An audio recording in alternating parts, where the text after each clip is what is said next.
What would you do if you had your house for sale and the appraisal came back at $50,000 less than your contract price? What would you do? This is a disaster. If you're a seller, the last thing you want to hear is that the appraiser came through and gave your house a value of $50,000 less than what you're in contract for. The buyers don't like it. The sellers don't like it. The realtors don't like it. It's a disaster all the way across the board. So, my name's Kristina Fruneaux. I work with eXp Realty, and I'm here to tell you things that we can do to make this better and to make this work out. It doesn't always have to have a bad ending. So, what are your options? Number one, if there really is something wrong with the appraisal and you really feel like the appraiser did make some mistakes, you can submit what's called a reconsideration of value, or an ROV. And it doesn't usually work because appraisers are usually typically firm on their opinion, but that's the word I want you to stick on. Appraisals are opinions of value, and the input that you get out is only as good as the input you get in, and sometimes appraisers make mistakes. You shouldn't count on a reconsideration of value. It honestly hardly ever works out. So the next thing you do is you call the buyer's agent, if you're the listing agent, and the seller, and you say, hey, we have this disaster. The price is low. What can we do about it? And this is really a good chance to negotiate and to figure out where the buyers are coming from. Sometimes the buyers have extra funds and they love the house and they're like, you know what? We don't care.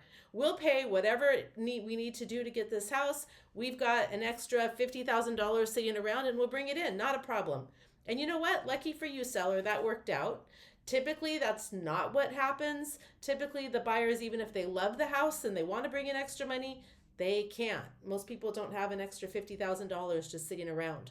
So a third thing you can do is you can negotiate, and maybe you can drop your price a little bit and the buyers can bring in some funds and you can meet in the middle. That's something that typically happens often. It's a pretty good compromise, and it ends up usually being something that both sides can tolerate. I didn't say love. I did not say that buyers love bringing in extra money, and I did not say that sellers like to drop their price. It's something that oftentimes both sides can tolerate, meeting in the middle to make it work.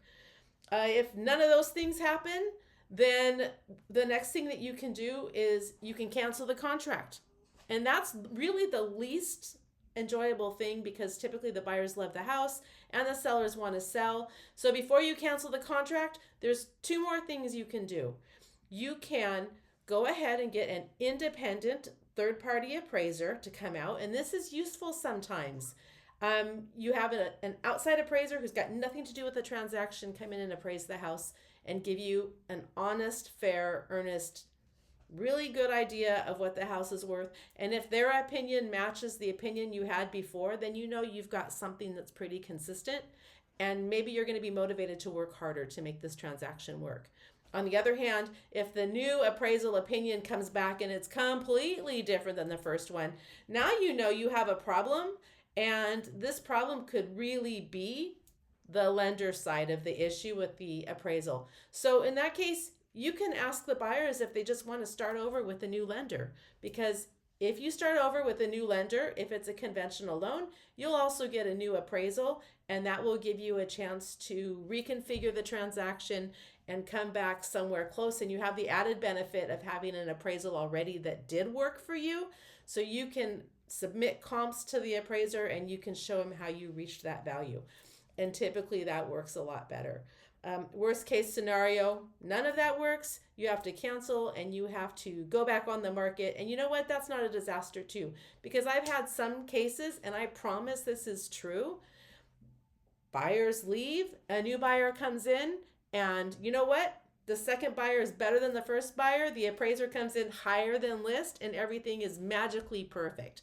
So never give up hope. There's a lot of negotiation involved. And sometimes it's a little bit of luck. A lot of times it's mostly strategy. And if you want some input on that, give me a call. Again, 714-592-8299. My name's Kristina Fruneaux. I work with eXp Realty. Feel free to share this with anyone who's getting ready to sell their house, because one more thing that you can do is, if you have a complicated house that's really going to be hard to value, do yourself a favor and maybe have an appraisal before you list so that you know what to expect. Okay, thanks very much.